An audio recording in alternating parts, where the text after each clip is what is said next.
Halo semuanya, perkenalkan nama aku Devita Febrianti Sugiono dengan NIM 241400005. Di video kali ini aku akan membahas tentang peran pemerintah dalam perdagangan internasional. Topik ini penting banget karena tanpa campur tangan pemerintah, perdagangan antar negara bisa jadi nggak teratur, bahkan merugikan negara sendiri. Kita bakal membahas 4 poin utama. Yang pertama ada intervensi pemerintah dalam perdagangan internasional. Jadi intervensi itu maksudnya pemerintahan ikut campur dalam kegiatan perdagangan antar negara. Kenapa sih ikut campur? Karena pemerintahan ingin melindungi ekonomi dalam negeri. Misalnya supaya produk lokal tetap bisa bersaing, lapangan kerja tetap terjaga, dan ekonomi negara tetap stabil. Perdagangan berbentuk intervensinya yaitu yang ada tarif, pajak buat barang impor supaya produk lokal nggak kalah harga. Yang kedua ada kuota impor, yaitu batas maksimal barang luar negeri yang boleh masuk. Yang ketiga ada subsidi, yaitu bantuan pemerintah buat perusahaan lokal supaya harga produknya lebih murah. Yang terakhir ada aturan kualitas, yaitu barang impor harus memenuhi standar tertentu. Jadi intinya pemerintahan ingin pasar tetap adil dan rakyatnya tetap sejahtera. Yang kedua ada cara pemerintah mendorong perdagangan internasional.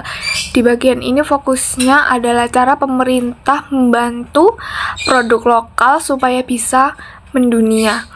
Contohnya yaitu memberi insentif pajak buat eksportir, lalu ada ngasih subsidi ekspor, ikut pameran dagang internasional, memberi informasi pasar luar negeri ke pelaku bisnis, lalu bikin kerjasama perdagangan dengan negara lain.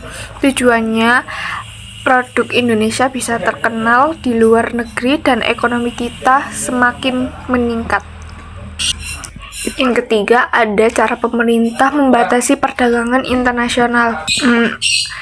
Ada kalanya pemerintahan justru membatasi perdagangan. Kok bisa?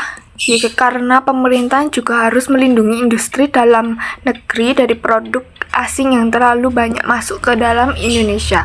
Contohnya itu tarif impor atau pajak masuk, kuota barang impor, larangan impor untuk barang tertentu, lalu standar kualitas yang ketat, lalu anti-dumping, yaitu mencegah barang murah yang sengaja dibanting harganya buat menghancurkan produk lokal.